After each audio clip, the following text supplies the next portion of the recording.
remain on stage. Distinguished guests, ladies and gentlemen, now we'll proceed to the most awaited Q&A segment. I'm sure all of you can't wait to raise questions that Singapore residents are concerned with. And without further ado, let me pass the time to Prime Minister Lee, as well as Ng Pei Yi, our moderator for tonight, who is also a law student from NUS. May all of you have a fruitful Q&A session. Thank you very much, Gladys.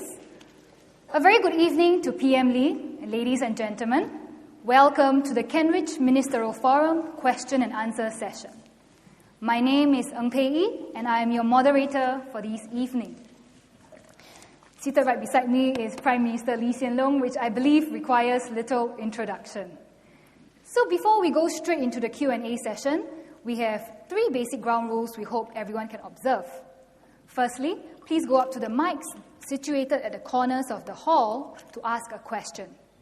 Because we'll be taking questions in a clockwise direction, please identify yourself by stating your full name, as well as the school and faculty or organization that you come from. Secondly, we hope that your question can be kept short and concise to give everyone ample opportunity to interact with PM Lee.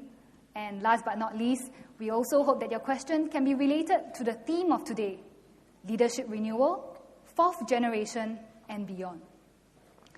So before we begin a Q&A session, if I may take liberty of chair to seek a little clarification with PM Lee Hsien Loong. Yes. Good evening, PM Lee. Evening. Why don't you just call me Mr. Lee? Otherwise, it'll be a very long evening. Okay, sure. Mr. Lee, when I took on this role as moderator, many of my fellow undergraduates expressed much skepticism with the nature of such a forum. They primarily wondered, to what extent can they really ask questions? Well, to my mind, I believe that they can pretty much ask any question they deem reasonable, because the nature of such a forum and the objective of such a forum is for youths to speak up and engage in a meaningful discussion. Do you think that my understanding of the forum's objectives are accurate? No, I think the more frankly you speak and ask, the more valuable this session will be and the more interesting it will be. If you ask boring questions, I'm forced to give you boring answers. Thank you very much. So please don't. Okay, on that note, since all of you came not to hear me, but PM Lee speak, may I now invite the first question from the floor.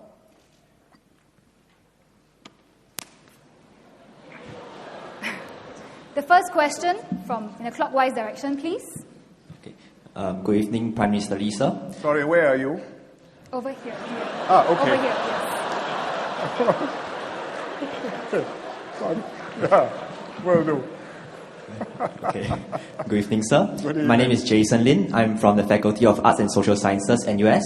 Yes. So since we know that the elections are coming up pretty soon, so my question is regarding the GRC system that we have in place. Yes. So from what we understand, the purpose of having the GRC system is to ensure that there is minority representation in Parliament. Yes. So however, we see that there is our MP, Mr. Michael Palmer. He looks set to be contesting in his newly carved out Punggol East SMC. Yes. So in that case, if he were to win his SMC, doesn't it debunk the theory that we need the GRCs to ensure a minority representation, since a minority is able to win his ward? Thank you. Answer is no. Answer is no, because one swallow doesn't make a summer. One SMC doesn't prove that we don't have a problem. One candidate standing in Punggol East, we will see how Michael Palmer does. He hasn't won yet, mind you. But does that mean that I can feel in any constituency in Singapore as a minority candidate against a Chinese candidate, and other things being equal, a minority will do well, as well as a Chinese? I do not think so. I do not think so now, and I don't think it will be for a very long time to come.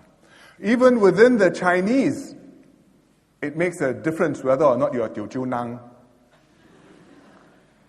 especially if you go to places like Hougang. Oh, it makes a very big difference. So what more between Chinese and non-Chinese? And in a society, in a city where every constituency now has got more or less a balanced mix, majority Chinese and some minorities, the minorities will always be at a disadvantage. And I think, therefore, we will need a GRC system for a long time to come. Regardless of what happens in Punggol East, although if you ask me, I would put my money on Michael Palmer winning. Thank you very much, PM Lee.